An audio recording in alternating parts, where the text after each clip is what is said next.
پی آئی اے کی نچکاری ایک بہت بڑا سوالیہ نشان بن کر سامنے آئی اور حکومت کئی برس سے یہ کام کر رہی تھی کہ ہم پرائیویٹائز اس کو کرنے جا رہے ہیں اور پرائیویٹائزیشن کے لیے پروسیس انہوں نے اختیار کیا اور پروسیس اختیار کرنے کے بعد جب انہوں نے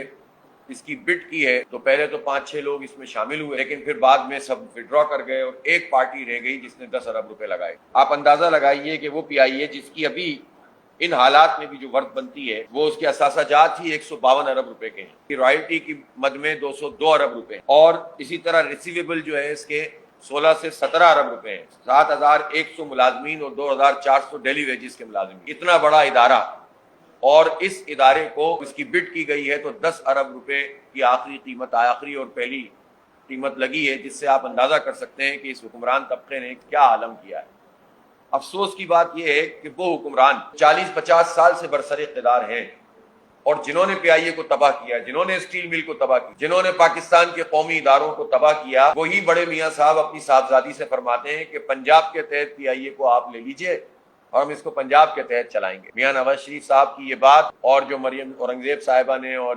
یہ ان سب لوگوں نے یہ بات کہی ہے بہت ہی افسوسناک ہے۔ اسی طرح جو ہمارے وزیر اعلیٰ ہیں کے پی کے، انہوں نے بھی ارشاد فرما دیا کہ ہم اس کو کے پی کے تحت چلائیں گے، تو یہ مذاق نہیں کرنا چاہیے قوم کے ساتھ۔ بڑے میاں صاحب تو یہ بتائیں نا کہ 40 سال میں پی آئی اے کا بیڑا غرق کیا کس نے؟ آپ جو پی ڈی ایم کی حکومت جس میں یہ ساری پارٹیاں شامل ہیں اور ہر تھوڑے دنوں کے بعد وہ کاریگری دکھاتی ہیں،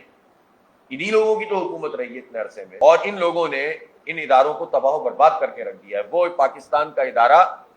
جو پوری دنیا میں ایک مقام رکھتا تھا، وہ ادارہ جو بہت ساری ایئر لائنز کو ٹرین کرنے میں اپنا کردار ادا کرتا رہا، جس نے بڑی بڑی ایئر لائنز کو کھڑا کر دیا، وہ ادارہ جس کے اوپر سب کا اعتماد تھا،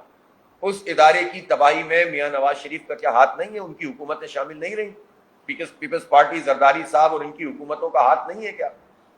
کیا اس میں ان کی جو اتحادی جماعتیں، جو پی ڈی ایم کی جماعتیں، مسٹر مولانا سب شریک نہیں ہیں ان اتحادوں میں اور ان حکومتوں میں؟ اور یہ 3.5 سال میں یہ جو گنڈا پور صاحب کہتے ہیں کہ ہم چلائیں گے، تو 3.5 سال میں آپ نے کیوں نہیں چلایا؟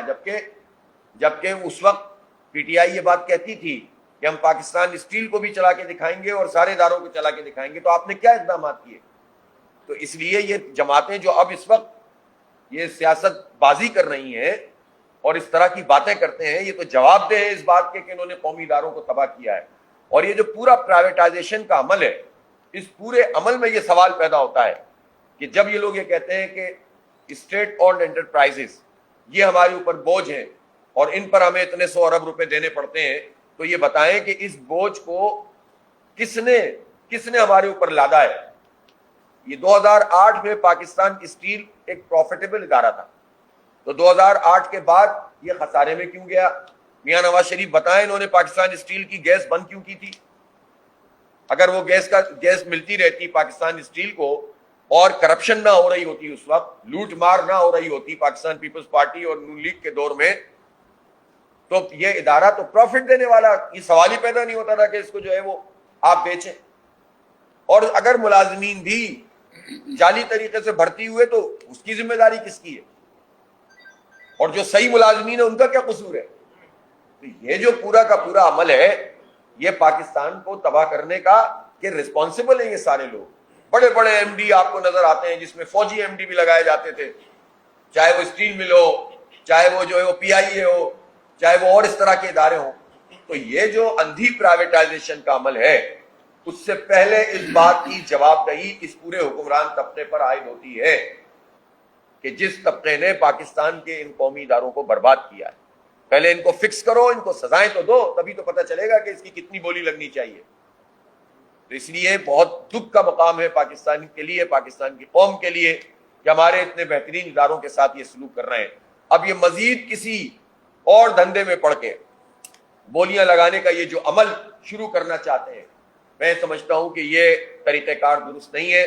حکومت کا کام ہی یہ ہے کہ جو ادارے ان کے تحت ہیں ان کو چلا کر دکھائے۔ یہ انکم ٹیکس سے مستثنا کیوں ہے؟ ایک تنخواہ دار آدمی کا آپ ٹیکس ڈائریکٹ کاٹ لیتے ہیں، انہوں نے 400 ارب روپے ایک سال میں پاکستان کے تنخواہ دار لوگوں نے جمع کرایا اور مزید ٹیکس لگا دیا ان کے اوپر، سلیب خراب کر دیا۔ جاگیرداروں سے ٹیکس وصول کرتے ہیں اور نہ آئی پی پی سے ٹیکس وصول کرتے ہیں، ان کو استثنا دیا ہوا ہے۔ ہزاروں ارب روپے کھا چکے ہیں یہ لوگ۔ چند لوگوں کو مراعات ملے